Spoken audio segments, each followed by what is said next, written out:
গুপ্তধনের প্রতি অমোঘ টানে মানুষ ৭ সমুদ্র ১৩ নদী পাড়ি দিয়েছে যুগে যুগে। আজ আমরা পাড়ি জমাতে চলেছি এমনই এক অজানা মায়া প্রান্তরে। শত শত বাধা অতিক্রম করে রতন কি পাবে সেই বিরল হীরের খোঁজ? জানতে হলে শুনতে হবে লেখক কর্ণশীলের কলমে আজকের বিশেষ নিবেদন, রতনমণির গুপ্তধন অভিযান।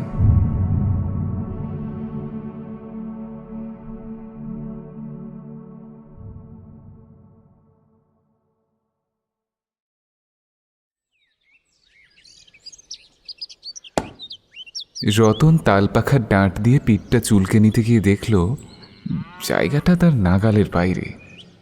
ছোট্ট বোনটা স্কুলে, মাকে ডাকলে গরম খুন্তি পিঠে ঢলে দেবে। ডেঁও পিঁপড়েটা পিঠ থেকে নেমে পাশ দিয়ে যেতে যেতে একবার থমকে দাঁড়ালো। মুখটা রতনের দিকে ফিরিয়ে স্পষ্ট বলল, শোয়ার সময় অত হাত পা ছড়ার কি আছে? হ্যাঁ, পিঠ দিয়ে তো আর একটু হলেই চটকে দিয়েছিলে। রতন অবাক হয়ে পিঁপড়েটা চলে যাওয়া দেখল। অর্ধগোলকাকার সিঁড়ি দিয়ে নেমে শিউলি গাছের গোড়ার কাছে গর্তে সেঁধিয়ে যাওয়ার পর রতনের চুলগুলো খাড়া হয়ে উঠল। সে বুঝতে পারল পিঁপড়েটি বলিয়ে কইয়ে। ঘটাং ঘটাং করে বাটনা বাটার শব্দ আসছে রান্নাঘর থেকে। হাত পাখাটা বিছানার উপর ফেলে রেখেই সে ছুটল মায়ের কাছে। মা, পিঁপড়েটা কথা বললো। মা বাটনা বাটা থামালো না, বরং পেশায়ের গতি আরও বেড়ে গেল। লাল লাল চোখ করে রতনের দিকে তাকাতেই সে বুঝল ব্যাপারটি মায়ের আলোচনা নয়। মণি স্কুল থেকে ফেরা অবধি অপেক্ষা করাই ঠিক হবে। রতনের বাবা নেই। জমিদার রায়বাবুদের ২০ হাত উঁচু খড়ের পালা ছাইতে গিয়ে দুপুর রোদে মাথা ঘুরে শটান পড়ে গিয়েছিল শান বাঁধানো বারাঙিনায়। আর ওঠেনি। জমিদার বাবুরা বড় দয়ালু। ২ বিঘা জমি রতনকে দিয়েছিল চাষের জন্য। তা ১৩ বছরের ছেলে বা ৩৩ বছরের মহিলা কি বা চাষ করবে? ও জমি পড়েই থাকত। আম, জাম, কাঁঠাল, লিচু পাইকারি দরে বেচে কোনো মতে পেট চলত তিনটির। আর মণি স্কুল। রতনের পড়াশুনোর পাঠ বাবার মৃত্যুর সঙ্গেই চুকেছে। মাঝে মাঝে জমিদার বাবুর শিকারের সঙ্গী হতে যেত বটে, কিন্তু সে তার ভালো লাগতো না। তাও পেট বড় দায়ী। বাপমরা বোনটার জন্য সে সব কষ্ট সহ্য করতে পারে। রতন খুব ভালো ছুটতে পারে। ছিপছিপে পাতলা গরম তার শ্যামলা রঙের জন্য জলপাই রঙা বন ঝোপে খুব সহজেই মিশে যেতে পারে। জমিদারবাবুর সঙ্গে শিকারে গিয়ে মাঝে মাঝেই ময়ূর, তিতির, বনমোরগ জুটত। বোনটা মাংস পেয়ে বড় খুশি হতো সেদিন। বাপমরা বোনটার জন্য সব করতে পারে রতন। একটা আঁখ চিবুতে চিবুতে স্কুল মাঠের পাশে পায়চারি করছিল রতন, একটু অস্থির হয়েই। মণি স্কুলের ছুটির ঘণ্টাটা যেন আজ পড়তে বেশি দেরি হচ্ছে। ওদিকে রতনের পেটে পিঁপড়ের কথাটা বলার জন্য বুড়বুড়ি কাটছে সেই দুপুর থেকে। শীতের বেলা দ্রুত শেষ হয়ে আসছে। এ সময়টা খুব খারাপ লাগে তার। বোনটার খেলার সময় স্কুলের ব্ল্যাকবোর্ডের গা বেয়ে কালো সন্ধ্যা নেমে আসে। শিমুল গাছের পত্রহীন ডাল থেকে নিঃশব্দ বেড়ালের মতো অন্ধকার আসে খড়খড়ে গুড়ি বেয়ে প্রান্তের মাঠে। সারি সারি বন তুলসীর ঝোপে ঘনিয়ে আসে খেলা শেষের প্রহর। তাই স্কুল থেকে বাড়ি ফেরার পথে রতন আর মণি খুব করে খেলে নেয়। কুল গাছে বেলা শেষের দিগন্তের হাজার রঙের কারিকুরি মেখে কুল ফুলে থাকে। কারাকারি করে খেতে খেতে জিভে পুরো সর পড়ে যায় ভাই বোনের। দাঁত টোকে শিরশিরিয়ে ওঠে। শিশিরে পা ভিজিয়ে দুটিতে সন্ধ্যা বেয়ে ঘরে ফিরে এসে মায়ের জ্বালানো প্রদীপের সামনে পড়তে বসে। মণি ঘুমে ঢলে পড়া না পর্যন্ত রতনও জেগে থাকে, শতকিয়া সহজ পাঠের পাতার অক্ষর আর সংখ্যাগুলোর মতো। ওদের মা নিশ্চিন্ত মনে সেলাই ফোড়াই বুনন সেরে নেয় ওই বেলা। গ্রামের খোকা কুকুর জামায় সোয়েটারে হলুদ ফুল, গোলাপি রামধনু নকশা করে নেয়।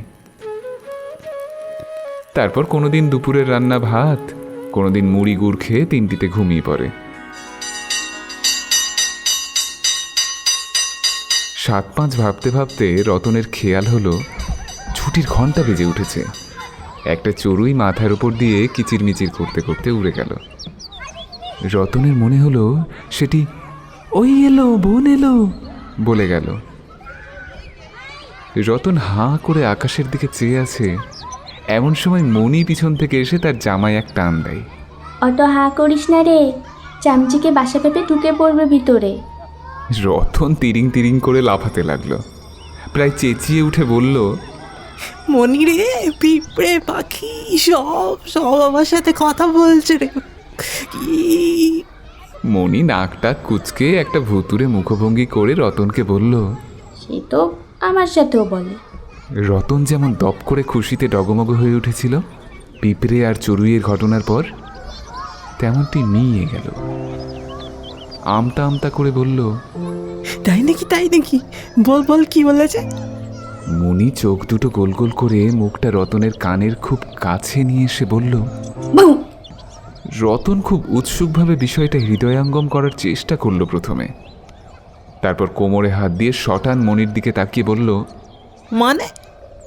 মণি খুব স্বাভাবিক গম্ভীর সুরে হাত উল্টে বলল, হ্যাঁ, আজ সকালেই রাস্তায় আমাকে একটা কুকুর এই কথা বলল।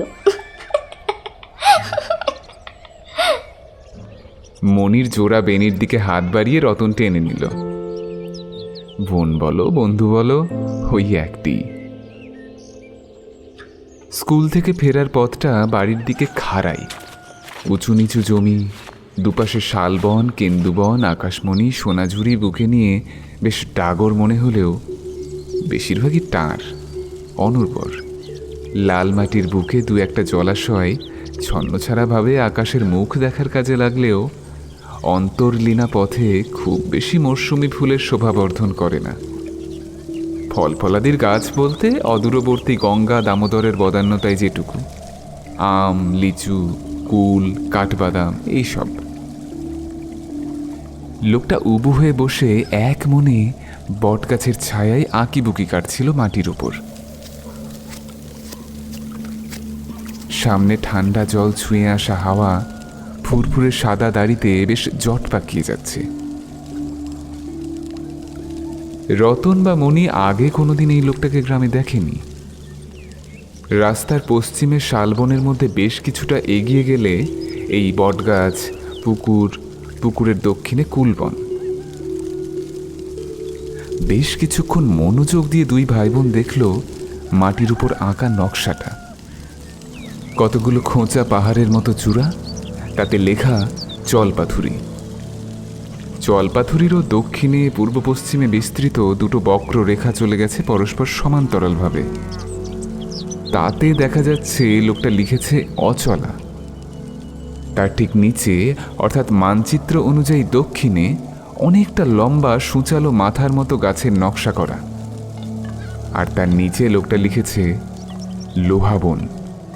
পুরো নকশাটার উত্তর পশ্চিম দিকে আবার এক জোড়া রেখা লোহাবনের উত্তরে অচলায় গিয়ে মিশেছে, সেটি সবে গিয়া রাশি। লোহাবনের ঠিক পশ্চিম দিকে একটা আঁকাবাঁকা রেখা চলে গেছে, সেটি গিয়ে দক্ষিণে মোড় নিয়ে থেমেছে একটা ডিমের মতো আকৃতিতে, সেটি অন্ধদিঘি। অন্ধদিঘির পূর্বে একটা পঞ্চভুজ আঁকা, তার চারিদিকে বেশ 6টার মতো আঁকিবুকি। পঞ্চভুজের নিচে লেখা সুধন্যবদ্রী। চলপাথুরির ঠিক মাথার উপর লম্বা আনুভূমিকভাবে আঁকা একটি সরল রেখা, তার উপরে অর্থাৎ তার উত্তরে লেখা মণি আর রতন। মণি তো অবাক হয়ে যায় নিজের নাম দেখে। রতন খুব একটা উল্লসিত না হলেও এগিয়ে গিয়ে লোকটার পিঠে ডান হাতের তর্জনী আর মধ্যমা দিয়ে সুরসুরি দিল। সঙ্গে সঙ্গে একটা কাণ্ড ঘটল। লোকটা চমকে উঠে ঘুরে দেখতে গিয়ে ধূপ করে পড়ে গেল, আর হাত থেকে কালো 1 হাত লম্বা লাঠিটা ছিটকে পড়ল বটগাছের গায়ে। এক ঝাঁক সবুজ প্রজাপতি কাঠিটার গা থেকে উড়ে ব্যাকুল বনের দিকে অদৃশ্য হলো। রতন শুনল তাদের ফিনফিনে পাখার শব্দে একটা ছন্দ, মিহি সুরে একটা আবছা কথা। সেদিকে কান পেতে অনেকক্ষণ দাঁড়িয়ে রইল। তারপর সেও তিরিং করে লাফিয়ে উঠল। মণি একটা মোক্ষম চিমটি কেটেছে তার ডান হাতে। এই দাদা, তুই সঙের মতো দাঁড়িয়ে আছিস যে বড়? লোকটা আমাদের নাম লিখেছে কেন? ওকে জিজ্ঞাসা কর, ও নিশ্চয়ই ছেলে ধরা। রতন কেমন একটা হতভম্বের ভাব করে বলল, হীরের পাহাড়, হীরের ছেলে, হীরের মেয়ের নলক চলে। দাদা, আমি কিন্তু খুব রেগে যাচ্ছি। তোর মাথা গেছে নাকি? মাটিতে পড়ে থাকা লোকটা উঠে বসেছে এতক্ষণে, জুলু জুলু চোখ করে দেখছে ওদের। কিছুক্ষণ চেয়ে থাকার পরে বলল, ঠিকই শুনেছিস রতন, সবুজগুলো মিথ্যে বলে না। নীল প্রজাপতিগুলো একটু রঙ্গ করে বটে, মাথায় জোনাকি সেঁটে, তবে মিথ্যেবাদী তারাও নয়। রতন ছুটে গিয়ে লোকটার পাশে আসন পিড়ি হয়ে বসল। মনির ভ্রু কোচকানো রয়েছে যদিও তখনও। চোখের উপরের পাতা নেমে এসেছে আলতো নরম হয়ে। কাছে না এলেও হাবভাবে আগ্রহ সুস্পষ্ট। সবুজ প্যান্টটা হাঁটুর উপরে টেনে তুলে লোকটা ফস করে একটা মোটা চুরুট ধরিয়ে ফেলল।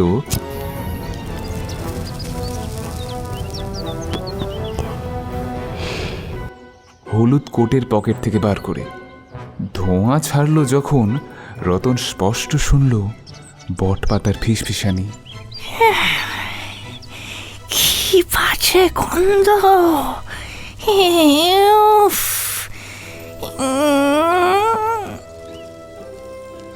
তোদের দুই ভাই বোনের খোঁজে বেরিয়েছি, আজ 12 বছর হলো। 12 বছর? আমাদের গ্রামে এলেই তো পারতে। সে তোদের বাপের বিয়ে দিয়ে যে ঘর ছেড়ে বেরিয়ে গেছিলাম, কালই ফিরেছি। এ ধাঁধা ভুল ভুলাইয়া ঘুরতে ঘুরতে আজ সকালে পিঁপড়েটার মুখে শুনলাম তুই তার কথা শুনতে পেয়েছিস। তখনই বুঝলাম সময় এসেছে। সময়? কিসের সময়? আমাদের চুরি করার। ওসব আলাদিনী গল্প শুনিও না আমাদের। তোদের বাপ ভালো খড়ের পালা চাইতে পারতো, আর তোদের বাড়ির সিঁড়ি আধখানা চাঁদের মতো, সে তো আগেই জানতো। রতন ভালো ছুটতে পারে, জমিদার বাবুর সাথে শিকারে যেতে ওর ভালো লাগে না। তোরা কাল রাতে গুড়মুড়ি আর বাসি পিঠে সেদ্ধ খেয়েছিস, এটা আমি সবুজ প্রজাপতিগুলোর মুখেই জানতে পেরেছি। তোদের চুরি করতে হবে কেন রে? নিজের ভাগ্নে ভাগ্নিকে কেউ চুরি করে? রতন মনির হাঁগুলো এত বড় হয়ে গেল। কিছুক্ষণ পর রতনই বলল, না, তোমার মতলব বড় সুবিধার ঠেকছে না আমার। বাচ্চা ছেলে মেয়েকে যা হোক কিছু ভরকি দিয়ে চুরি করার মতলব করেছো? লোকটা উস্কো খুস্কো চুলের গোছা থেকে খানিক চুলকে নিয়ে একটু গম্ভীর হয়ে গেল। কিছুক্ষণ চুপ করে থেকে রতনের দিকে তাকিয়ে ধীর স্থিরভাবে প্রশ্ন করল, আচ্ছা, আমাকে নয় ছেলে ধরাই ঠাউরেছিস, তা তুই যে জন্তু জানোয়ারের কথা শুনতে পাচ্ছিস, তার কি ব্যাখ্যা করবি? মণি কলকল করে বলে উঠল, ওটা ওর ভণ্ডামি, মিথ্যে কথা বলছে। লোকটাও সমান জোরে বলে উঠল, না বলছে না। তুমি কি করে জানলে? কারণ আমিও শুনতে পাই। স্কুলে মাস্টার মশাই তোকে বলেননি ছেলেরা বেশিরভাগই মামার মতো হয়? রতন হাত তুলে মণিকে থামিয়ে দিয়ে বলল, আচ্ছা তোমার গল্পটা বলো, আর বলো ওইসব আঁকিবুকি কি কেটেছো মাটির ওপরে? লোকটা খুব একগাল হেসে টেসে আহ্লাদে বোধহয় 10-12খানা হয়ে গেল।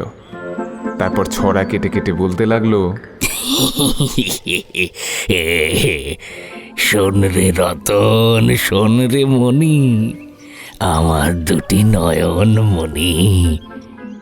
বাগানখানি ছোট্ট হলেও বলতে গেলে বিরাট মানি।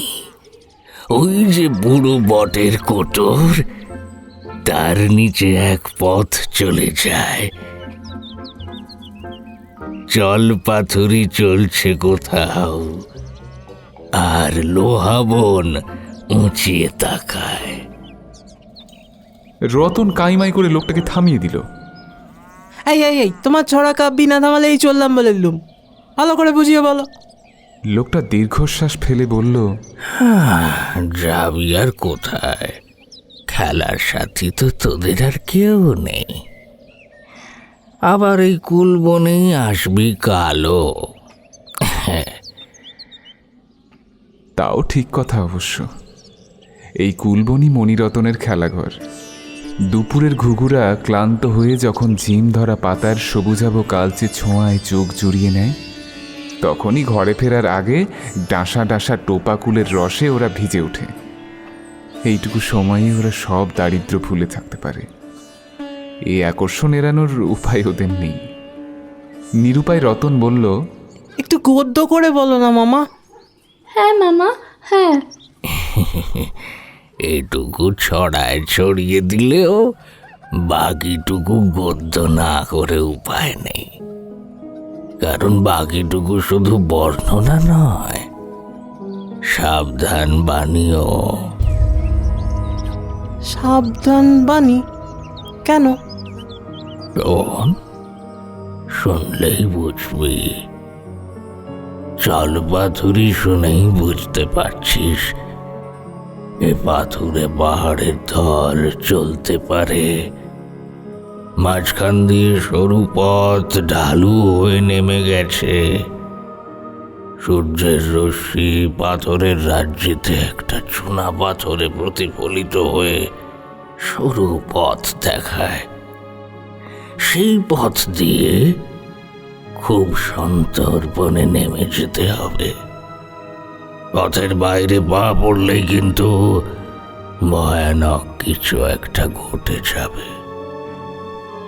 রতন শুকনো গলায় বলল, কি ঘটবে? লোকটা একটু শিহরিত হলো যেন।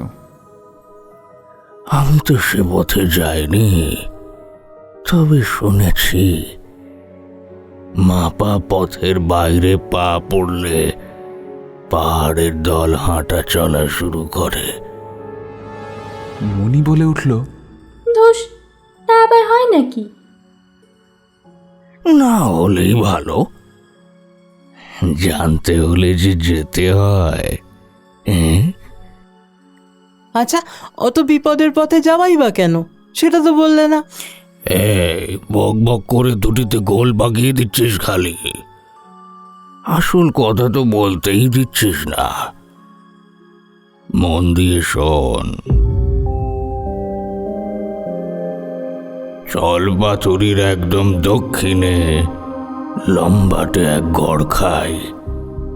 এতে জল নেই, আছে শুধু গাঢ় কালো থকথকে আঠালো তরল। ঘন্টায় ঘন্টায় তার উচ্চতা বদলায়, টকবক করে সব সময় ফুটছে। কিন্তু সে তরল একদম স্থির, এগোনো পিছনো করে না। গড় খাইয়ের নাম অচলা। জল পাথুরির একদম দক্ষিণ প্রান্তে পৌঁছলেই শুনতে পাবি জলের প্রচণ্ড গর্জন। উত্তর পশ্চিম থেকে জল পাথুরির পশ্চিমে ধোঁয়া ধোঁয়া বরফ গলে এক বিরাট নদী বয়ে এসে আছড়ে পড়ছে অচলার বুকে। সঙ্গে সঙ্গে সব জল শুষে নিচ্ছে অচলা। সেখানে কিছুটা জায়গায় শান্ত সাদা অগভীর জল পাবি। বাহ, তবে সেখান দিয়ে পার হলেই তো পারা যাবে। দাঁড়াও বাবু, দাঁড়াও, অত সোজা নয়, অত সোজা নয়, ওখানে বিপদ আরো বেশি। বেশি? তাই তো শুনেছি। জলের শান্ত অংশে কিছু মাছ বা কচ্ছপ পাওয়া যায়, 2-2.5 হাত লম্বা লম্বা চিংড়িও। চিংড়ি? গলদা বুঝি? গলদা নয় রে মাথা মোটা, সেই গলদাশ্রু হতে হবে দেখলে। দক্ষিণ পাড়ের লোহা বন একেবারে অনুর্বর, গাছপালাগুলো শুকিয়ে একদম গাঢ় বাদামি হয়ে আছে। বৃষ্টির নামগন্ধ নেই অচলার দক্ষিণ পাড়ে। তাই ওই দিকটায় যারা থাকে, এই স্থির জলের চিংড়ি, মাছ আর লোহা বনের জন্তু জানোয়ার খেয়ে বাঁচে। আর বুঝতেই পারছিস, ওই সাইজের চিংড়ি মাছ যারা খায় তারা কি সাইজের। লোহাবন থেকে সোজা পশ্চিমে যে রাস্তা চলে গেছে, সে রাস্তা আদতে কতটা তা ঈশ্বরই জানেন। পদে পদে অজানা বিপদ ওত পেতে রয়েছে। অসতর্কতার সুযোগ নেওয়ার জন্য এছাড়াও অদ্ভুত দর্শন জীব, পাখি, সাপখোপেরও দেখা মিলতে পারে, কপাল যদি নিতান্তই খারাপ হয়। তবে সবের মধ্যে সবচেয়ে ভয়ানক হলো মায়াচর প্রান্তর। মায়াচর প্রান্তর? সে আবার কি গো? সেখানে কি আছে আমি ভালো করে জানি না। ঠান্ডা কুয়াশা ঘেরা দিগন্ত জোড়া মাঠ, তাতে দিন রাত 24 ঘন্টায় একটা আবছা আলো ছড়িয়ে থাকে। আর এক প্রাচীন, অতি প্রাচীন মায়া বাস করে সেখানে। ধর তোরা যদি সেখানে যাস, হয়তো তোদের অতীত, বর্তমান, ভবিষ্যৎ রূপ একই সাথে দেখতে পাবি। তাদের পিছনে ছুটে বেড়াবি দিনের পর দিন, যতক্ষণ না পর্যন্ত তাদের কবলে সম্পূর্ণরূপে গিয়ে পড়িস। আর একবার তাদের হাতে পড়লে আর রক্ষে নেই। তোর অতীত, বর্তমান আর ভবিষ্যৎ মিশিয়ে একটি আয়নায় আটকে রেখে দেবে তারা। আর 3 কালের চাপে সেই আয়না শুদ্ধ তুইও পেটে চৌচির হয়ে চিরকালের মতো মায়াচর প্রান্তরের জোনাকি হয়ে থাকবি।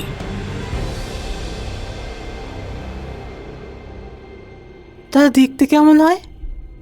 দেখতে দেখতে কেমন হয় তা আজ অবধি কেউ বলতে পারেনি। শুধু লিপিকার গ্রামের দীর্ঘায়ু লিপিকাররাই বলতে পারে। সে আবার কোথায়? তোমার নকশায় তো নেই। নকশা পুরো আঁকতে দিলি নাকি? তার আগেই তো সব ভেস্তে দিলি পিঠে আচমকে সুরসুরি দিয়ে। লিপিকার গ্রাম হলো চলপাথুরির মধ্যে, সবে গিয়া রাশির উৎস সেখানে। ঝর্ণা হয়ে ঝরে পড়ছে পাথরের উপর। চাঁদ উঠলেই সেই বরফ ঢাকা গ্রাম ঝলমল করে ওঠে। যেতে তো হবেই সেখানে, তাদের কাছেই তো সব বিপদের নিদান। মনি কম কথার মানুষ। স্কুলের ব্যাগ থেকে টিফিন কোটো বের করে 4টি রুটি, আলু ভাজা দিয়ে রুটি সাপটা বানিয়ে 2টি দাদাকে দিল। একটি নিজে নিয়ে একটি দিল নতুন মামাকে। তারপর আবার কী মনে করে রতনের হাত থেকে আরেকটি রুটি নিয়ে লোকটির কোলে ফেলে দিয়ে বলল, মায়াচর প্রান্তর পার হলাম, তারপর? লোকটা গপ গপ করে রুটি আর আলু ভাজা সাপটে পুকুরের ঠান্ডা জলে আঁচিয়ে সেই জল আকণ্ঠ পান করলো। তারপর কোটের হাতায় হাত মুছে আবার শুরু করলো। এবার তো শেষে এসেই গেলুম। মায়াচর প্রান্তরকে ডান দিকে রেখে দক্ষিণে এগিয়ে গেলে যদি বেঁচে থাকি তবে অন্ধ দিঘি, তার তীরে বসা আদ্যিকালের বুড়োর কাছে জেনে নিতে হবে সুধন্য বদ্রীর ঠিকানা। তার গুহায় যে কি ধনরাশি আছে স্বয়ং কুবের দেব ধারণা করতে পারবেন না। গুপ্তধন? মণি রতন দুজনেই আঁতকে উঠেছে, কথা বলার ক্ষমতা পর্যন্ত নেই তাদের। রতন দেখতে পেল দুটো লম্বা কানের খরগোশ তার দিকে চেয়ে চোখ মোটকে বলে গেল, গুপ্তধনের কথায় চোয়াল আটকে গেল দেখি। লোকটা রতনকে উদ্দেশ্য করে বলল, ব্যাপারটা হলো রতন, তোকেই বিশেষ প্রয়োজন। কারণ তুই পশু পাখির ভাষা বুঝিস আমারই মতন। পথের জীবজন্তুগুলোর মনের ভাব তুই থাকলে অনেকটা সহজে বোঝা যাবে। রতন আশ্চর্য হতে হতে আশ্চর্য হতে ভুলেই গেছে। তাই লোকটাকে শুধু জিজ্ঞাসা করল, তুমি এসব জানলে কি করে? বট গাছে দুটো টিয়া পাখি লাল ঠোঁটের ফাঁকে শেষ বিকেলের সূর্যের একটু আলো ধরে রাখার চেষ্টা করে বারবার ফুরুত ফুরুত করে মোটা মোটা ঝুড়িগুলোর ফাঁকে উড়ে বেড়াচ্ছিল। সেদিকে কিছুক্ষণ তাকিয়ে থেকে দীর্ঘশ্বাস ফেলে লোকটা বলল, আমি সুধন্য বদ্রীর সুধন্য। তোকে কিন্তু মায়ের 3 ফোঁটা চোখের জল নিয়ে আসতে হবে এই স্ফটিকের শিশিতে। সুধন্য খুব একচোট হেসেছিল কথাটা শুনে। রতনকে সে বলেছিল তার মায়ের চোখের কয়েক ফোঁটা জল নীল স্ফটিকের শিশিটাতে ভরে আনতে। হাওয়া রতন বলে কি, আচ্ছা, মায়ের যদি তখন কান্না না পায় কি করব?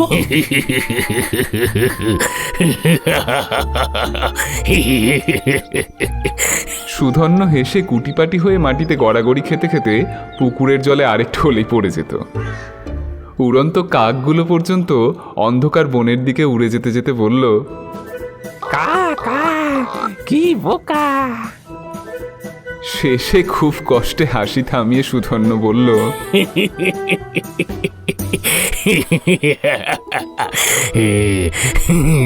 হতভাগা, তোর বিদেশ যাওয়ার খবর শুনলে দেখবি মা আপনি কাঁদবে। আর শোন, দেরি করিস নে, কাল পূর্ণিমা, সন্ধ্যের মধ্যে জলপাথুরি পার না করতে পারলে চাঁদের 3য় প্রহরের আলোয় লিপিকার গ্রাম খুঁজে পাবি না।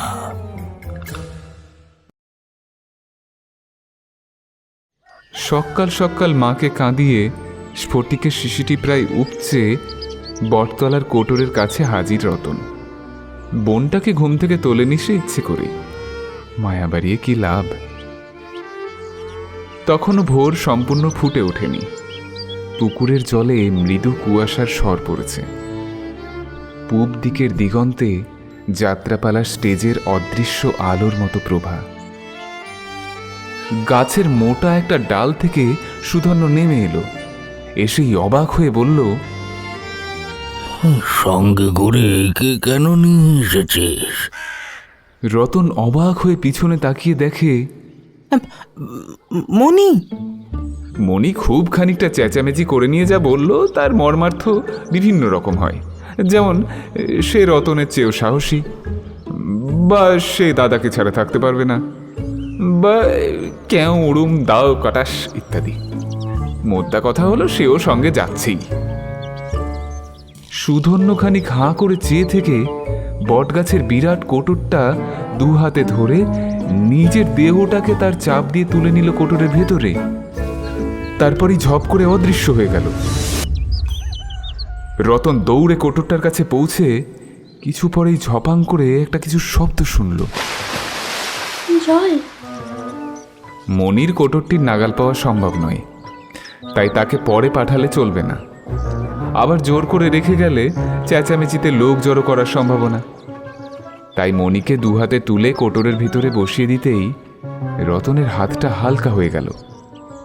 আবার কিছু একটা পড়ল ঝপাং করে। কোটরের ভিতরে গাঢ় অন্ধকার, হাত দিয়ে ধরতে পারার মতো অন্ধকার। মসৃণ সুরঙ্গ পথ দিয়ে নামতে নামতে রতন টের পেল এর গা নরম আর পিছল, তাই চামড়া বা হাড়ে কোনো রকম ব্যথা টের পাওয়া যাচ্ছে না। একসময় সুরঙ্গটা বাঁদিকে বাঁক নিতেই একটা উজ্জ্বল চারকোনা আলোর পথ বড় হতে হতে এগিয়ে আসতে লাগলো।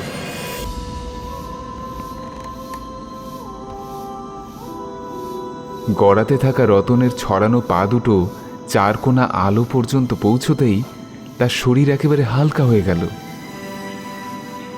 রতন বুঝল তার দেহ শূন্যে, বাতাস কেটে নামছে। ভয়ে চোখ বুজে ফেলল সে। একটা আচমকা আঘাত লাগলো ফার্স্ট ব্যাকেট হয়ে যাওয়া কোমরে। পিঠটা অল্প জ্বালা করে উঠল, আর নাক দিয়ে একটা তীব্র ঝাঁঝালো ভাব টের পেল সে। রতন বুঝল সেও জলে পড়েছে। একটা শক্ত মুঠি তার চুল ধরে জলের উপর ভাসিয়ে তুলল। জলের উপর ভেসে উঠতেই রতনের চোখ ধাঁধিয়ে গেল। চারিদিকে মাথা তুলে আছে ছোট, মাঝারি আর আকাশ ছোঁয়া পাহাড়ের সারি। আর যে জলভাগে তারা বটগাছের কোটর থেকে ঝরে পড়েছে সেটা এতটাই ছোট যে এক চুল ডান বা হলেই হাড়গোড় চূর্ণ বিচূর্ণ হয়ে যেত সবার। পাহাড়গুলোর রঙও বড় অদ্ভুত। পাথরের এমন অপার্থিব রং রতন আগে কোনোদিন দেখে তো নি, শোনেনি বা পড়েও নি। মরচে ধরা লোহা রঙের পাহাড়, গাঢ় জলপাই সবুজ রঙের পাহাড়, কোথাও পাহাড়ের নীল গা দিয়ে আলোর যে বন্যা বয়ে আসছে তার উৎস নেই কোথাও। ঠান্ডা স্যাঁতস্যাঁতে আবহাওয়া, বৃষ্টি না হলেও বাতাসের ভিজে ভাব ভালোভাবেই টের পাচ্ছে জল থেকে উঠে এসেও। পাহাড়ের পায়ের কাছে একটি হলদে পাথরের উপর বসে মনিও হিহি করে কাঁপছে। ঝোল্লাকোটের পকেট থেকে পলিথিন মোড়ানো একটা লম্বাটে কাগজ বের করে সুধন্য বলল, দক্ষিণ পূর্ব থেকে সূর্যের আলো এসে না পড়া পর্যন্ত অপেক্ষা করতে হবে। কিছু খেয়ে নে। মায়ের দেওয়া মুড়ি মুড়কি আর জলের বোতল ছিল রতনের ঝোলাটায়। সেটি ভিজে গেলেও পলিথিনে মোড়া খাবারের বিশেষ ক্ষতি হয়নি। খাওয়া দাওয়া যখন মাঝপথে সুধন্য চেঁচিয়ে উঠল, সূর্য উঠেছে, উঠেছে। রতন আর মণি দেখল এ জগতে সূর্য ধীরে ধীরে পূর্ব দিক রাঙিয়ে ওঠে না, ঝপ করে একটা আলোর গোলা লাফিয়ে উঠল আকাশে, আর সেখানে স্থির হয়ে ঝুলে রইল লালচে গোলাপি রঙের বলের মতো। তার আলোর রেখা ছড়িয়ে পড়ল পাহাড়ের খাঁজে খাঁজে, চূড়ায় চূড়ায়। এরই মধ্যে সরাসরি উত্তরে একটি সাদা পাথুরে অংশ ঝলসে উঠল, আর সেখান থেকে একটি সরু রশ্মি পড়ল রতনদের দক্ষিণে। আর অমনি ঘর ঘর শব্দে পাহাড়ের একটি অংশ ফাঁক হয়ে গেল। সামনেই পাথরের পেটে একটা রাস্তা। পড়িমড়ি করে সুধন্য ছুটল সেদিকে। সঙ্গে আধ খাওয়া খাবার থলিতে ঢুকিয়ে নিতে নিতে দুই ভাই বোনও। তারা বুঝেছে খাবার জল বাঁচিয়ে রাখতে হবে। পাহাড়ের দেশে তিনজন ঢুকে যেতেই সূর্য বা সূর্যের মতো দেখতে আলোর গোলাটা এক লাফে কিছুটা পরিমাণ পশ্চিমে চলে গেল।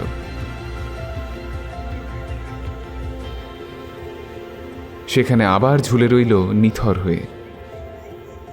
ওদের পিছনে পথ মুছে গেল। পাহাড় এসে সেই জায়গা দখল করে নিল। শুধু সামনে জেগে রইল সংকীর্ণ একটা রাস্তা, যার একদিকে উঁচু পাহাড় আর অন্যদিকে পথের সমান্তরাল বিস্তৃত পাথুরে জমি। তিনজন চলল নিঃশব্দে পা টিপে টিপে। এক পা এদিক ওদিক হওয়ার জমি। পথ ক্রমশ ঢালু হয়ে নিচের দিকে নেমে যাচ্ছে। খাড়া পাহাড়ের গা থেকে একটা ঠান্ডা বাষ্প ঝলকে ঝলকে আসছে, অনেকটা নিঃশ্বাস নেওয়ার মতো। সবার আগে সুধন্য, শেষে রতন, আর মাঝখানে মণি। পাহাড়ের দিকে দেখতে দেখতে মণির বারবার মনে হচ্ছে পাথরের খোদলগুলো যেন তাদের দিকে তাকিয়ে রয়েছে। ঝুলন্ত পাথরগুলো দেখে মনে হচ্ছে ওঁত পেতে থাকা কোনো জন্তু। এক নাগারে পাহাড়ের দিকে চোখ থাকলে আপনা থেকেই রাস্তার দিকে অন্যমনস্কতা চলে আসতে বাধ্য। হঠাৎই এক অসতর্ক মুহূর্তে মণির ডান পা পথের নির্ধারিত সীমারেখার বাইরে পড়ল। রতনের বুক চিরে অস্ফুট স্বরে একটা আর্তনাদ বেরিয়ে এলো, মনি! সুধন্য ঘুরে তাকালো। মণির ডান পায়ের দিকে তাকিয়ে সে চিৎকার করে উঠল, পালা পালা! ততক্ষণে যা সর্বনাশ হবার হয়ে গেছে। খাড়া পাহাড়ের দিকটি থেকে একটা বিরাট পাথুরে অংশ শূন্যে উঠে সবেগে নেমে এলো মাটির দিকে। রতন মণিকে হ্যাঁচকাটানে সরিয়ে না নিলে সে ওখানেই চিরে চ্যাপ্টা হয়ে যেত। যে পথ তারা ফেলে এসেছে সেদিকটিও ক্রমশ জীবন্ত হয়ে উঠল। দুর্দান্ত গতিতে ছুটে আসতে লাগলো তিনটি ছুটন্ত মানুষের দিকে। পাহাড় থেকে ছুটে আসতে লাগলো বিরাট বিরাট পাথরের চাই, আর ঠিকরে পড়া বিরাট বিরাট পাথরের আঘাতেই মনে হয় খাড়া পাহাড়ের বিপরীত দিকের সমতল পাথুরে জমি জেগে উঠল। ওপরের আকাশ ক্রমশ ঢেকে যাচ্ছে পাথরের চাঁয়ে। যেটুকু অংশ এতক্ষণ সমতল ছিল তা খুব তাড়াতাড়ি উঁচু হয়ে অন্য পাশের খাড়া পাহাড়ের দিকে এগিয়ে চলল। ইঙ্গিতটা স্পষ্ট, দুদিকের পাথর এগিয়ে এসে তিনজনকে পিষে দেবে একটু পরেই। সুধন্য চেঁচিয়ে বলল, চাই হয়ে যাক চারদিকে, ছোটা থামাবি না কেউ, ছোটা থামাবি না। সামনের সরু রাস্তা ক্রমশ আরো আরো ঢালু হয়ে চওড়া হয়ে আসছে, মনে হচ্ছে আকাশটাও। এরই মধ্যে হঠাৎ একটা পাহাড়ের গা ঝাঁকিয়ে উঠল একটু অন্যভাবে। চূড়াটা হয়ে গেল একটা মানুষের মাথা, আর পায়ের অংশের ঠিক মাঝখান থেকে কিছুটা পাথর খসে গিয়ে রূপ নিল একটা শূন্যস্থানের। আর দুদিকে গজিয়ে উঠল দুপাথুরে পা। একটা পাথুরে রাক্ষসের রূপ নিয়ে সে ভয়ঙ্কর গর্জন করে উঠল। কানে তালা লেগে গেল সবার। মণি আর সহ্য করতে পারল না, এমনিতেই পিছিয়ে পড়েছিল বেশ। রতন নিজের গতিবেগ কমিয়ে আনার আগেই মণি দুহাতে কান চেপে ধরে বসে পড়ল পাথুরে জমির উপর, আর সঙ্গে সঙ্গে একটা পাথরের খাঁজ অনেকটা মানুষের মুখের মতো হাঁ করে গিলে নিল তাকে। রতন বুঝে ওঠার আগেই পাথরের আড়ালে অদৃশ্য হয়ে গেল ছোট্ট দেহটা। তখনই সুধন্য রতনকে পিছন থেকে জাপটে ধরে গড়িয়ে গেল ঢালু পথে। প্রচণ্ড ভয়, দুঃখ, হতাশায় রতন জ্ঞান হারিয়ে ফেলল। সম্পূর্ণ অজ্ঞান হওয়ার আগে রতন শুনল অদ্ভুত শঙ্খের আওয়াজ আর ঘোড়ার ডাক।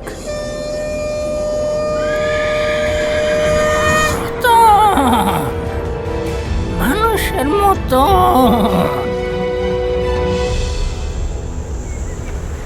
এমনটাই ঘোড়াটা বলছিল।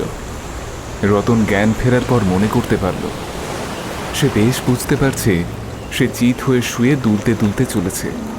মাথার উপর নীল আকাশে মৃদু কমলার ছোপ, কানে আসছে একটানা জলের তোড়ে কানে তালা লাগানোর শব্দ।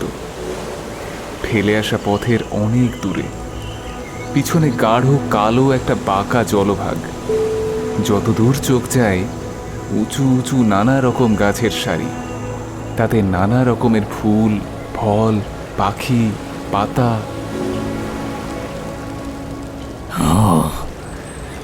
তোর জ্ঞান ফিরেছে তবে। সুধর্ণের ডাকে রতন অজ্ঞান অবস্থা থেকে পুরোটা ফিরে এলো।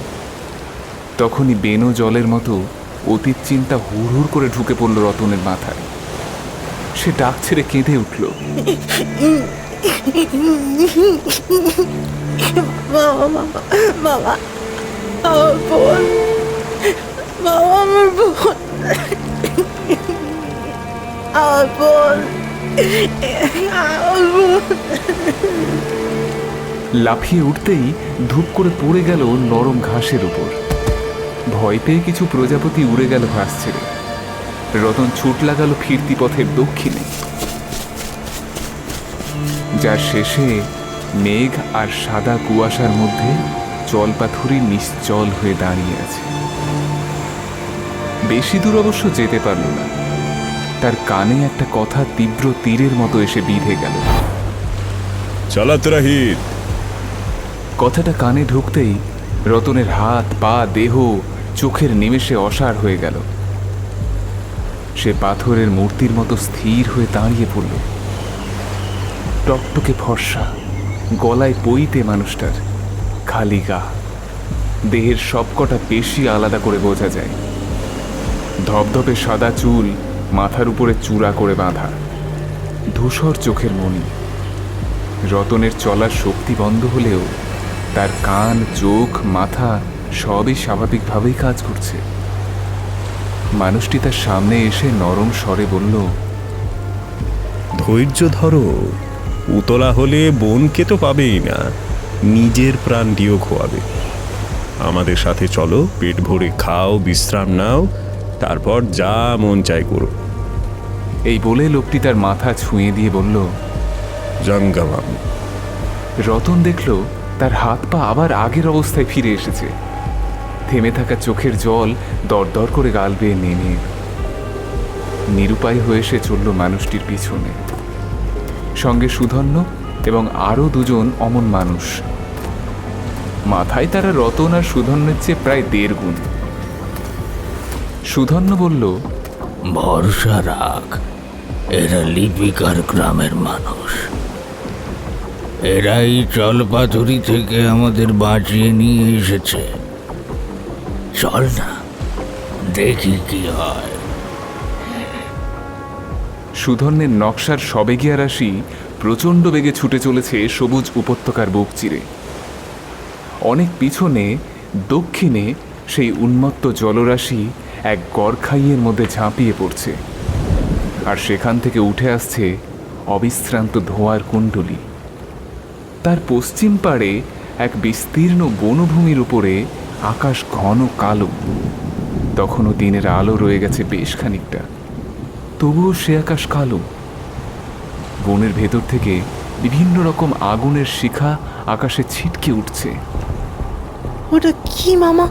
3 জন লিপিকারের মধ্যে যিনি সর্দার গোছের, তিনি বললেন, এগিয়ে চলো, সূর্যাস্তের পর এখানে বেশিক্ষণ থাকা ঠিক হবে না। গড়খাইয়ের ওপরে ওর কিসের জঙ্গল? লোকটি চিন্তিত মুখে সেদিকটিতে তাকিয়ে কেটে কেটে উচ্চারণ করল, লোহা বন। পূর্বে জলপাথুরির মতোই আর একটা পাহাড়ের সারি, তবে শেষ স্থির, দুধ সাদা, শান্ত নিস্তব্ধ জায়গা। এখানে এসেই রতনের মনে হচ্ছে মনটা ধূপের গন্ধের মতো পবিত্র হয়ে গেল। থাকে থাকে পাথরের পথ বানিয়ে উঠে গেছে পাহাড়পুরের অন্দরমহলে।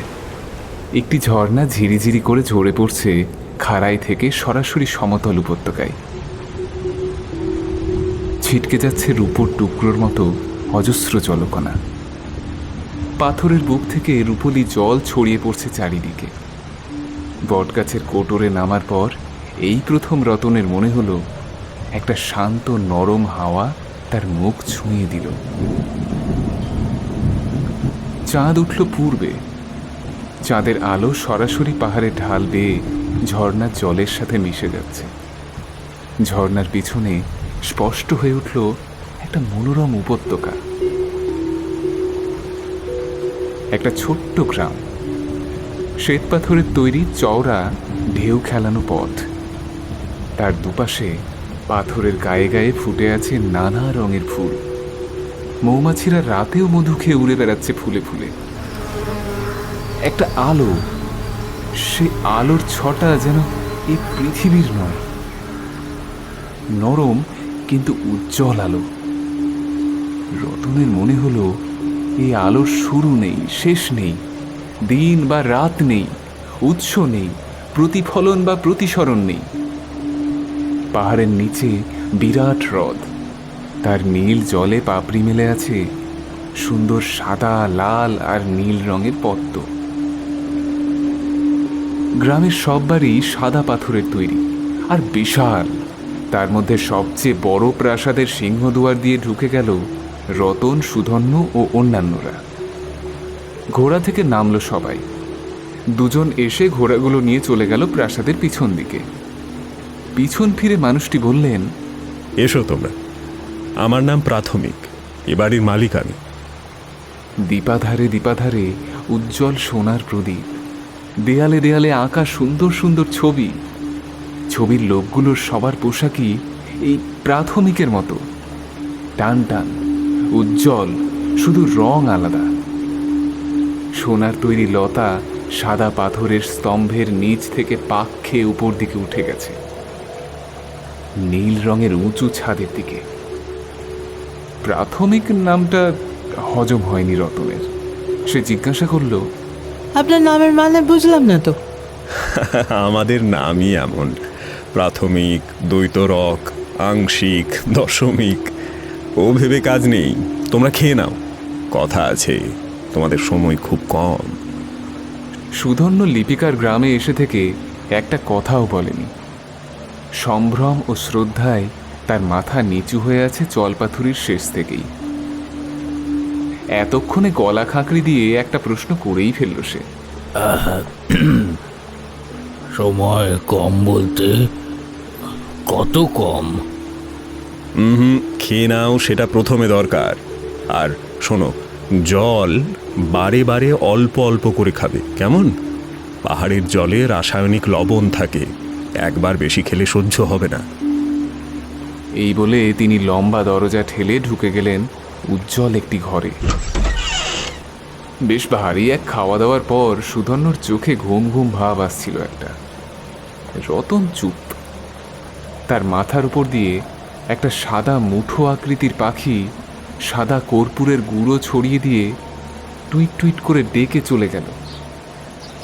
রতনের চোখ দুটো উজ্জ্বল হয়ে উঠল।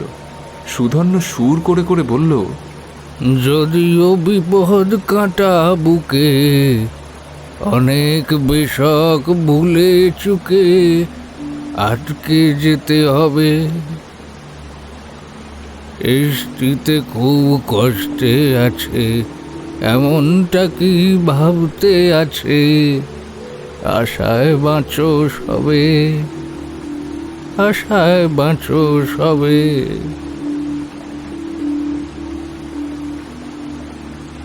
সুধন্যের তল্পিতল্পা ও রতনের ঝোলা একটি নকশা কাটা পাথরের উপর রাখা ছিল। সুধন্যর নকশাটা মেলা ছিল, যাতে ভিজে ভাবটা উবে যায়। এমন সময় চাঁদের আলো নকশাটির একটি অংশে এসে পড়ল। আঁকা লোহা বনের একটি অংশ মায়াবী নীল সাদা আলোয় আলোকিত হয়ে উঠল।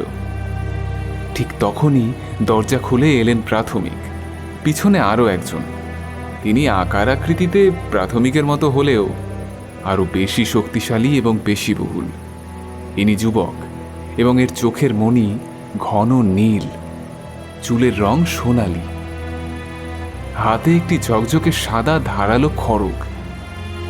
বিন্দুমাত্র সময় নষ্ট না করে প্রাথমিক বললেন, ওই আলো লোহা বনের মধ্যে হলেও ওখানে যেতেই হবে। সুধন্য থরথর করে কেঁপে উঠল। রতনের মুখ শুকিয়ে আমসি। প্রাথমিক বলে চললেন, ওই আলো আসছে একটি কূপ থেকে, ওটির নাম রিক রিক। রতন শুকনো গলায় বলল, লোহা বলে শুনেছি, কারা সব থাকে? তাদের সামনে পড়লে কি হবে? ওরে ছেলে, অত সহজে ইষ্ট মেলে না, বিপদের সম্মুখীন হতেই হবে। আর তাছাড়া দশমিক থাকবেন তোমাদের সুরক্ষার্থে। এবার একটি প্রশ্ন, তোমার মায়ের চোখের জলে ভরা পাত্রটি কোথায়? নিজের ঝোলার মধ্যে হাত ঢুকিয়ে রতন কিছুক্ষণ হাতড়ালো, তারপর পাগলের মতো সব বার করে আনলো। মুড়ি, মুরকি, নাড়ু আর একটি আর বাঁশি। সুধন্য ধপ করে বসে পড়ল মেঝের ওপর। প্রাথমিক চুকচুক শব্দ করে খুব চিন্তিতভাবে মাথা নাড়লেন। দশমিক এগিয়ে এলো রতনের কাছে, হাত ধরে তাকে দাঁড় করালো। এরপর চোখে চোখ রেখে বলল, তোমার সব কথা শুনেছি। জলপাথুরিতে আছাড় খেয়ে হারাওনি তো?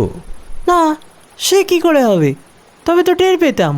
তুমি তো অজ্ঞান হয়ে গেছিলে, টের পাবে কি করে? দশমিক এবার প্রাথমিককে প্রশ্ন করল, আচ্ছা, ওই তরলের মানে মায়ের চোখের জল কি খুব দরকারি? হ্যাঁ, অবশ্যই দরকারি। রিকের জলে ওই চোখের জলের পুরোটি ঢেলে দিলে কূপের আলোময় জল কিনারায় উঠে আসবে, আর সেই জল থেকে একটি সাদা আলোর রেখা বেরিয়ে এসে লোহা বন থেকে মায়াচর প্রান্তরের পথ দেখায়। আর যতক্ষণ সে আলো থাকবে, কোনো মায়াবী বা আসরিক শক্তি তোমাদের কোনো ক্ষতি করতে পারবে না। অগত্যা এখন এইভাবেই যেতে হবে। আর সময়ের কথা যেন কি বলছিলেন? সময়? ও হ্যাঁ, এটা একটা বিরাট ব্যাপার। তোমাদের 3 বছরে এই সমগ্র পাতাল নগরীর 1 দিন হয়। এখানে তোমরা বুঝবে না, কিন্তু যদি কখনো নিজের দুনিয়ায় ফিরতে পারো তাহলে দেখবে সেই অনুপাতে তোমাদের বয়স বেড়ে গেছে। সুতরাং খুব সাবধান। যাও, এবার রওনা হও। শুভম। এক মুহূর্ত আর দাঁড়ালেন না প্রাথমিক। চূড়া বাঁধা সাদা চুল এখন খোলা, চাঁদের আলো তাতে ঝলসে উঠল। তিনি লম্বা অলিন্দ দিয়ে চলে গেলেন প্রাসাদের অদেখা অংশে। দুটি ঘোড়া প্রাসাদের বাগান পার হয়ে বেরিয়ে এলো। কালো ঘোড়াতে সুধন্য, আর দ্বিগুণ লম্বা সাদা ঘোড়ায় দশমিক ও রতন। দশমিকের রূপলি চুল আট করে মাথার উপরে বাঁধা, বুকের উপর বর্ম, হাঁটু পর্যন্ত চামড়ার জুতো, সাদা আঁট ও সালোয়ার, কোমরবন্ধনীতে ঝুলছে ভয়ানক খড়গ। ঘোড়া ছুটেছে দুলকি চালে, জলপাথুরি, সবেগিয়া রাশি আর অচলার সঙ্গম স্থলের উদ্দেশ্যে। রতনের মনে অনেক আগে থেকেই একটা প্রশ্ন উকি দিচ্ছিল। সে এবার জিজ্ঞাসা করল সুধন্যকে, মামা, ওই বিশাল ধনরাশির নাম তোমার নামে কেন? সুধন্য চমকে উঠল একবার, তারপর আমতা আমতা করে বলল, আরে, আমার নিজের করে না বললে কি তোরা বিশ্বাস করতিস? অগত্যা। দশমিক প্রচণ্ড রেগে গিয়ে বলল, কি? নিজের লোভ পূর্ণ করতে গিয়ে বাচ্চাগুলোর জীবনে ঝুঁকি নিয়েছো? একবার ভাবো দেখি, সবুজ প্রজাপতির মুখে খবর না পেলে তোমাদের কি হতো? অচলার কালো গাঢ় থকথকে তরল থেকে একটা আষ্টে গন্ধ উঠে আসছে। শীতল সচল জলের রাশি এতে পড়ে মুহূর্তে বাষ্প হয়ে উবে যাচ্ছে। সবেগিয়া রাশির ধারা অচলার খাতে লাফিয়ে পড়ার আগে একটা বিরাট গর্তে ঘূর্ণির সৃষ্টি করছে। দূর থেকে সবার প্রথমে রতন দেখতে পেল কিছু একটা। সে ফিসফিস করে বলল, জলের ওপর কি একটা রয়েছে। এই ইশারা করে দশমিক ঘোড়ার লাগাম টেনে দাঁড়িয়ে গেল। সামনে থেকে রতনকে নামিয়ে তারপর নিজেও লাফিয়ে নামল। সুধন্য অবাক হয়ে তাকিয়ে রইল আধা অন্ধকার আর আধা আলোকময় জলঘূর্ণির দিকে। একটা বিশাল পাহাড়ের মতো মূর্তি জল থেকে হাত দিয়ে কোনো জলচর জীব তুলে আনল। তার হাতের মধ্যে ছটফট করছে একটা মাছ, আর সেটা আকারে আয়তনে রতনের চেয়েও বড়। 2 হাতে মাছের মুন্ডু আর ধরটা ধরে দানবটা ছিঁড়ে ফেলল।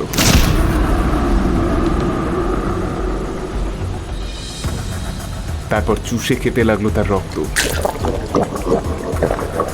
ছিঁড়ে ছিঁড়ে খেতে লাগলো তার মাংস। সুধন্য কাঁপতে কাঁপতে ঘোড়া থেকে পড়ে গেল।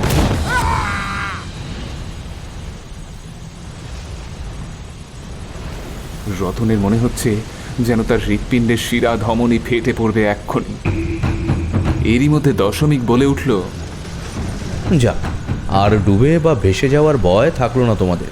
রতন বা সুধন্য কিছু বুঝে ওঠার আগেই দশমিক কোমরের খড়গোটা খুলে ডান হাতে নিয়ে 2 পা আস্তে হেঁটে এগিয়ে গিয়ে তারপর বিশাল 3 লাফে সব এগিয়ে রাশির মাঝখানে বসে থাকা দানবটার ঘাড়ের ওপর নেমে এলো।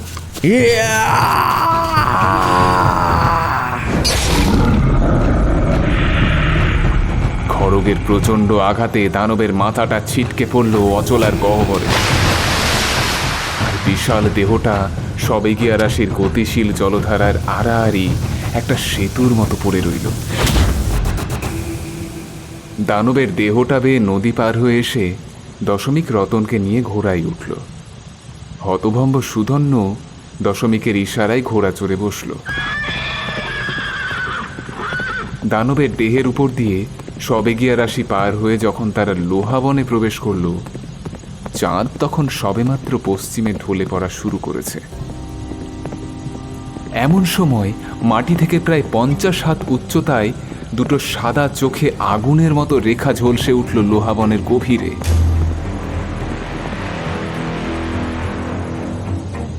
একটা গা কাঁপানো হিমেল হাওয়া সরসর করে শুকনো মরা পাতার মধ্যে দিয়ে বয়ে গেল। বুকের ভেতরটা কেমন জমে যেতে লাগলো রতনের।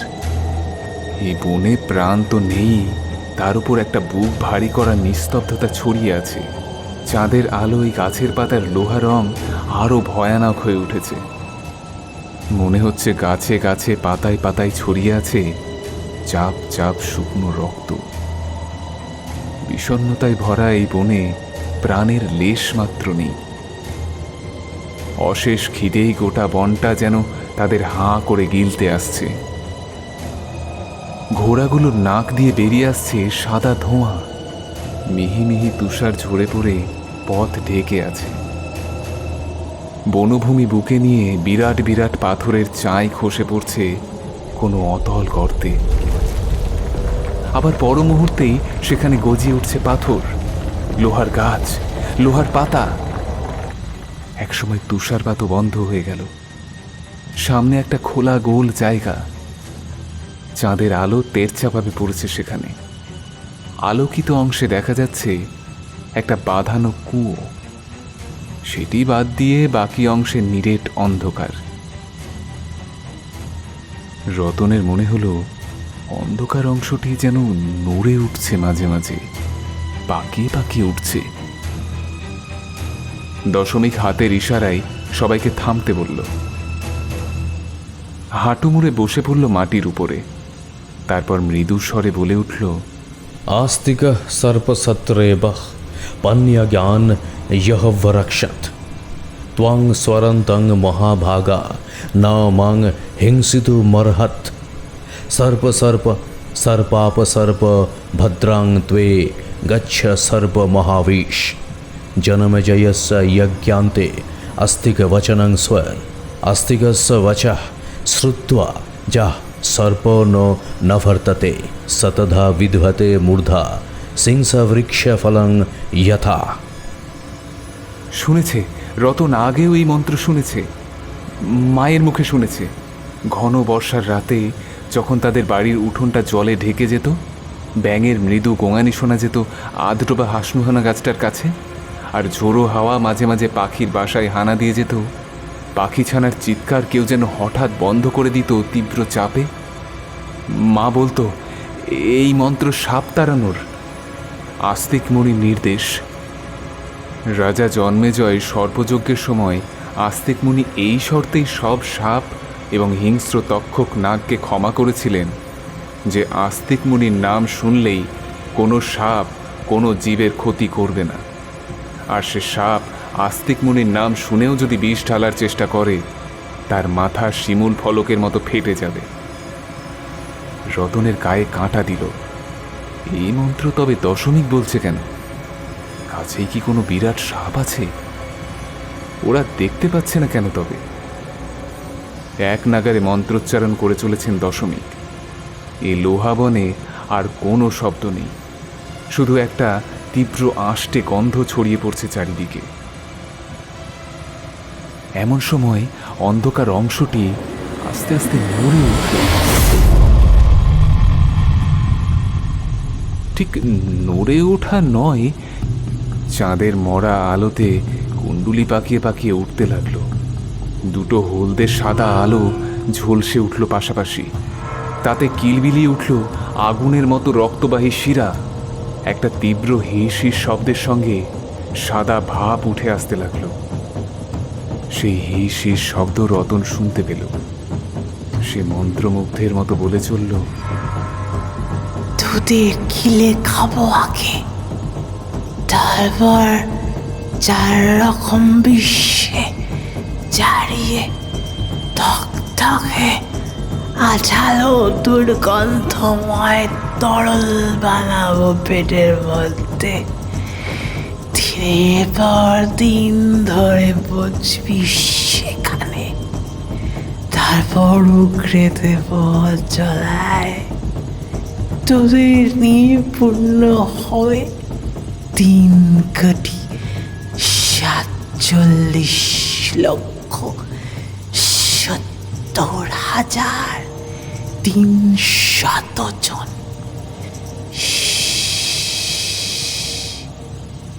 ওখানে পড়লে দেখবি তোরা রাজা হয়ে যাবি। রাজা পরীক্ষিত আছেন ওখানে। দশমিক রতনের কাঁধ ধরে ঝাঁকুনি দিল একবার। এই রতন, রতন, কি বলছিস এসব? রতন যেন স্বপ্ন থেকে জেগে উঠল। ভাঙা গলায় বলল, আমি বলছি না, ওই অনন্তকার থেকে অমনি কথা ভেসে আসছে। রাজা পরীক্ষিতের কথা বলছে? হ্যাঁ। মহানাগ তক্ষক। আর্তনাদ করে উঠল দশমিক। রতন আর সুধন্য চমকে উঠল, বলে উঠল একসাথে, কি? হ্যাঁ, তক্ষক, নিধুক, হাইড্রা, হাজার নাম, হাজার বিষ। চাঁদের আলো তখন আরো পশ্চিমে সরে এসে ফাঁকা জায়গাটিকে সম্পূর্ণরূপে আলোকিত করে তুলল। বিরাট দেহী পদ্মবর্ণ একটি সাপ ফনা তুলে দাঁড়ালো। তার নিঃশ্বাসে আরো শুকিয়ে গেল লোহা রঙের গাছের পাতা ঢাল। দশমিকের খড়গ ঝলসে উঠল আবার। কিন্তু তখনই বিরাট ভিজে ভিজে একটা লেজ বাতাস চিরে এসে সপাটে আঘাত করল সুধন্য আর দশমিককে। রতন একটু পিছনে ছিল বলে আঘাত এড়িয়ে গেল সে, কিন্তু ছিটকে পড়ল দশমিক, আর তার মাথা ঢুকে গেল কুয়োর বাঁধানো দেওয়ালে। আর মাটিতে পড়ে যাওয়া সুধন্যের কোঁচড় থেকে একটি স্ফটিকের শিশি গড়িয়ে পড়ল মাটিতে। সুধন্য অজ্ঞান হয়ে গেল। বিস্ফারিত চোখে রতন দেখল ভয়ানক সেই সাপ বিরাট হাঁ করে এগিয়ে যাচ্ছে দশমিকের দিকে। সাদা চোখ দুটোতে হলুদের ছোপ পড়ে আরও ভয়ানক লাগছে। প্রাথমিকের কথা মনে পড়ল তার। সে স্ফটিকের শিশিটি হাতে নিয়ে ছুঁড়ে দিল দশমিকের দিকে। দশমিক সেটা হাতে নিয়ে দেখল তাতে আলতো চির ধরেছে। ছিপি খুলে গেলেই ভিতরের তরল ভেঙে ছড়িয়ে পড়বে। কিছুক্ষণ ইতস্তত করে দশমিক শিশিটি নিয়ে লাফিয়ে পড়ল রিকরিকের গভীরে। দপ করে একটা আলোর নিঃশব্দ বিস্ফোরণ ঘটল। নীল সাদা আলো ছড়িয়ে গেল বনতলে। গাছের পাতাগুলো নড়ে উঠল একবার। সুধন্য মাটিতে ভর দিয়ে উঠে বসল। মহানাগ তক্ষকের দেহ এখন স্থির। ভয়ানক দাঁতগুলো বেরিয়ে এসেছে ফনার বাইরে, কিন্তু তার সম্পূর্ণ দেহ এখন পাথর। রতন দৌড়ে গেল কুয়োর দিকে। তার গভীর থেকে উঠে আসছে একটা আলোর রেখা। কোনো জীবনের চিহ্ন নেই সেখানে। দশমিক আমাদের জন্য প্রাণ দিয়ে গেলেন, তবে বেশিক্ষণে আলো থাকবে না। আলো বন পার হয়ে মায়াচর প্রান্তর না পৌঁছতে পারলে আমরাও বাঁচব না রে। চল রতন। লোহাবনের পশ্চিমে দিগন্ত জোড়া প্রান্তর। ছোট ছোট ঘাসের উপর খেলা করছে লাল জোনাকি। কখনো তারা এক জায়গায় হয়ে হাউইয়ের মতো সাঁ করে উড়ে যাচ্ছে আকাশে। এক জায়গায় ঘাস জমির প্রান্তে ছোট্ট স্কুল বাড়ি। ছোট ছোট ছেলেমেয়েরা খিলখিল করে ছোটাছুটি করছে। স্কুলের গেটের কাছে একটা লোক স্কুলের দিকে মুখ করে দাঁড়িয়ে আছে, কোমরে লাল গামছা। একটা ছোট্ট ছেলে ছুটে এসে তার কোলে উঠে পড়ল। লোকটা ঘুরে দাঁড়াতেই রতন দেখল সেটা তার বাবা। রতন অবাক হলো না। এই প্রান্তরে আসার পর থেকেই তার সবকিছুই খুব স্বাভাবিক বলে মনে হচ্ছে। কুলবনটা, তার মধ্যে ছুটে বেড়ানো দুটো বাচ্চা ছেলে মেয়ে, সবই তার কাছে খুব স্বাভাবিক। মনি, এই মনি। মণিকে ডাকতে ডাকতে রতন সেদিকে চলল।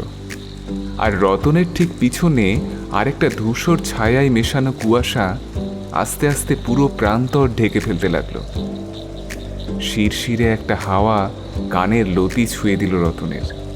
সে শিউরে উঠল। একটা সাদা পেঁচা ওপরে উড়ে এসে কর্কশভাবে চেঁচিয়ে উঠল। কুয়াশার ভেতর একটা আবছা মূর্তি দেখা গেল।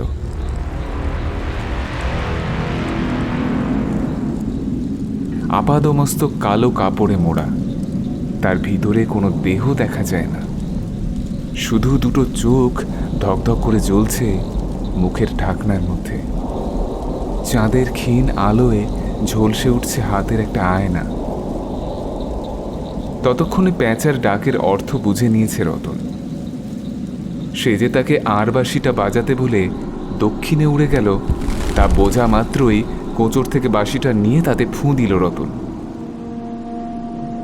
এক অদ্ভুত সুর বেজে উঠল তাতে।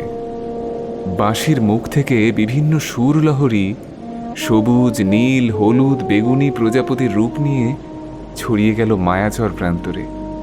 আর সেই বাঁশির সুর শুনে ছায়ামূর্তিটি কাঁপতে কাঁপতে ছায়ার মতো বাতাসে মিলিয়ে গেল। রতন দেখল আয়নাটি ভেঙে শতটুকরো হয়ে ছড়িয়ে পড়েছে ঘাসে। কোনো টুকরোতে একটা চোখ ড্যাব ড্যাব করে তাকিয়ে আছে, কোনোটিতে একটা ভাঁজ করা নকশা, আবার কোনোটিতে সুধন্যর ঝোল্লা কোটের একটি অংশ। সুধন্যকে গিলে খেয়েছে মায়াচর প্রান্তর।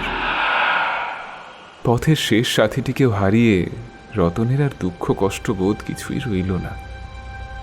হাতের বাঁশিটি কোচরে গুজল সে। আর তখনই এক লাফে সূর্য উঠল। অন্ধদিঘির ঘন কালো জল আলোকিত হলো। তার তীরে একটা বুড়ো সাদা চুলের লোক বসে হুঁকো খাচ্ছে। রতনকে দেখে সে খুব স্বাভাবিক স্বরেই বলল, আয় আয় আয় আয়, বস, এই নে তামাক খা। রতন আশ্চর্য হয়ে বলল, আমার তো এই 13 বছর পুরনো সবে। লোকটা খেঁকিয়ে উঠল, তো আমার কত, মাত্র 19। পাতালপুরে এই 12 দিন হলো আমার। নে খা। অন্য উপায় না দেখে রতন টান দিয়েই ফেলল একটা চোখ বন্ধ করে ডান কানে বাঁ হাতের তালু রেখে সজোরে টানটা দিল। ধোঁয়া এলো ঢেউ খেলে খেলে, হাওয়ার সাপের মতো মাথার ধূসর অংশে সেধিয়ে গেল।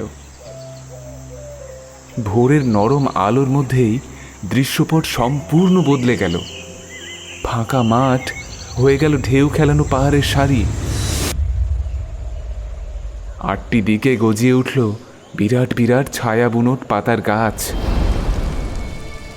তরঙ্গে তরঙ্গে জেগে উঠল বিরাট অন্ধদিঘি। আর টুকরো টুকরো আয়নাগুলো এক জায়গায় জড়ো হয়ে পূর্ণ চাঁদ সেজে আকাশের কোলে ঝুলে রইল। ধোঁয়াটে বুড়ো লোকটার গায়ে এখন একটা ঝলমলে আঁট পোশাক, গয়নাগাটি নেই। রতনের হাত থেকে বাঁশিটাই দুবার আলতো ফু দিয়ে নিয়ে বাজানো শুরু করলো। একটা নেশা জড়ানো সুর উপত্যকার ফাঁকা জায়গাগুলো খুব আস্তে আস্তে নরম করে পূর্ণ করে দিতে লাগলো। কুয়াশার মেঘ নেমে এলো পাহাড়ের চূড়ায় চূড়ায়। জ্যোৎস্না আরো সুন্দর হয়ে উঠল। কে যেন মালকোষ গেয়ে উঠল। মধু মধু শিশির ধোয়া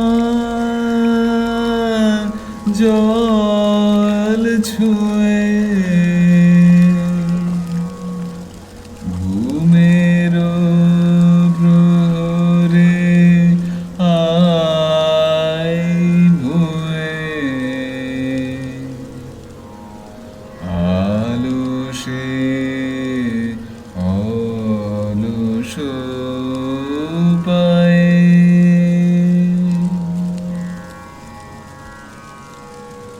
হ্রদের জলে পড়া চাঁদের ছায়ার বুক চিরে সাদা ধবধবে বিশাল এক পদ্ম হ্রদের তলদেশ থেকে উঠে এলো। বাঁশির সুর জীবন্ত হয়ে নানা আকৃতির পাখির মতো সেই পদ্মের চারিদিকে উড়তে লাগলো। পদ্মের পাপড়ি সংখ্যায় বাড়তে লাগলো। 100,000 কোটি থেকে অযুত কোটি পদ্ম মহাপদ্ম সংখ্যক পাপড়ি দিগন্তে ছড়িয়ে গিয়ে দুটি হাতে ছড়ানো তালুর মতো হয়ে চাঁদকে ধরল।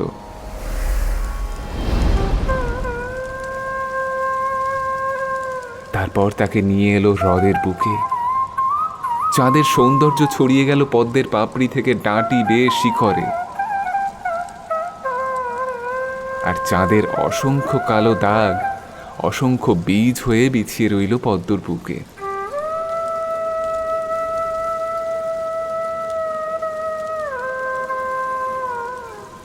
বাঁশি থেমে গেল। শেষটুকু যেন কেঁপে কেঁপে উঠল নীল জলের বুকে। লোকটা বলল, দেখলে দেখলে সমক। রতনের দু চোখে তখন মিঠে ছোঁয়া, দোকানে এলাচ কর্পূর। সে কোনো উত্তর দিল না, শুধু চেয়ে দেখল হ্রদের পূর্ব পারে ঝলমল করে উঠল একটা বিরাট হীরের টুকরো। লোকটা হেসে বলল,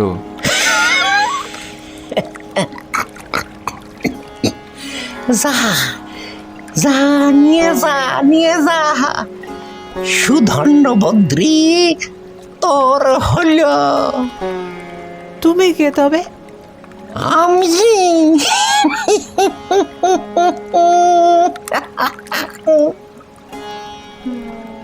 আমায় কেউ ডাকে না স্বপ্ন পরীর সঙ্গী হতে।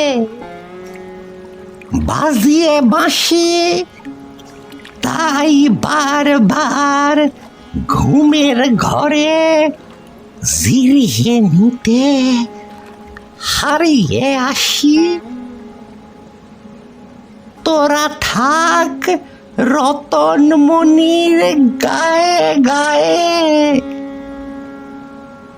এ বাঁশি আমার হলো সুরের দায়ে বাজার দায়ে। ঝলমল করছে বিরাট হীরের খণ্ডটা। যত কাছে আসছে তত সে বড় হচ্ছে। তার চোখ ধাঁধানো দীপ্তিতে চোখ ঝলসে যাচ্ছে রতনের। হীরের টুকরোর ঠিক মাথায় বসে আছে রাতের সাদা পেঁচাটা। সে হুট হুট করে ডেকে নিল। রতন বুঝলো সে বলছে, কোন থলে এনেছ ঘরে নেবে অদ্রি, ঘাড়ে করে নেবে বাপু সুধন্য বদ্রি। রতনের খেয়াল হলো, তাই তো, এত বড় হীরের টুকরো সে নেবে কি করে, আর নিয়ে বাজাবে কোথায়? সুধন্য নেই, তার একমাত্র খেলার সাথী বোনকেও হারিয়েছে। কি মুখে সে দাঁড়াবে মায়ের সামনে? দুঃখ দুঃখ ভাবটা আবার চেপে ধরল তাকে। ক্লান্ত হয়ে সে মাটির উপর বসে পড়ল। আর সেই সাদা পেঁচা উড়ে এসে মাটিতে আছাড় খেয়ে হয়ে গেল প্রাথমিক। গম্ভীর গলায় সে বলল, তোমার দুটি পথ আছে রতন। হয় এই সুধন্য বদ্রী আগলে ওই দিঘির পাড়ের বুড়োর মতো এখানেই থাকো, নয়তো ওই বাঁশির উল্টো দিকে ফুঁ দিয়ে বাড়ি ফিরে যাও। রতন কাঁদতে কাঁদতে বলল,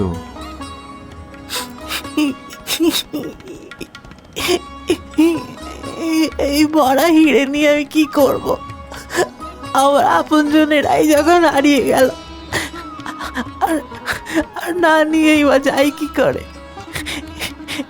এর জন্যই তো আমার বোন দশমিক সুধন্য মামা প্রাণ দিয়েছেন। এ পরিশ্রম আত্মত্যাগ সব মিথ্যে, সব মিথ্যে।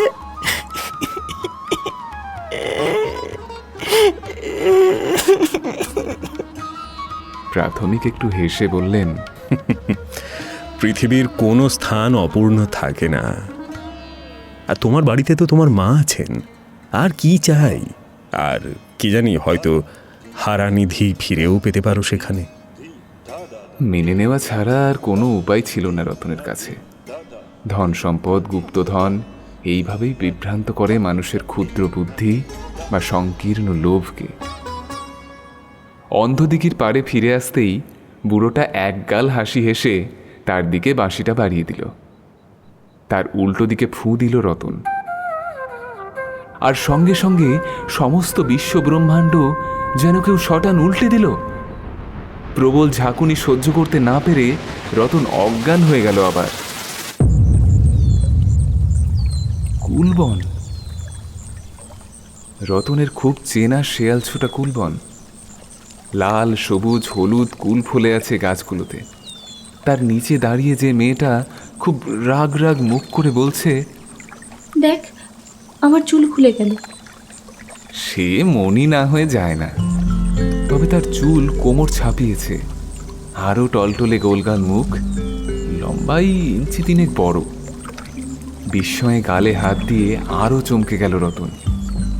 বেশ বড় নরম দাড়ি। আর একটা লোক খুব তেড়ে মেরে এসে বলল, গাধা, হিরের টুকরোটা আনতে পারলি না? হ্যাঁ, মাথা মোটা একটা। রতন বলল, তুমি মায়ের জলের শিশি লুকিয়ে রেখেছিলে কেন শুনি? যে হারে অজ্ঞান হচ্ছিলি, হারিয়ে বসে থাকতি কোন সময়? তোমরা এখানে পৌঁছলে কি করে? তুই কি করে এলি? কি জানি, আমাদেরও ওই একই ব্যাপার। কি জানি। রতন শুধু প্রাণ ভরে দেখল তার চেনা পুকুর পাড়, বটগাছ, শালবন, কেন্দুবন আর কুলবনের রঙিন ফুলঝুরির মতো ছেয়ে থাকা কুল। লাল, হলুদ, ডাঁসা ডাঁসা, খুব চেনা টোপা টোপা কুল।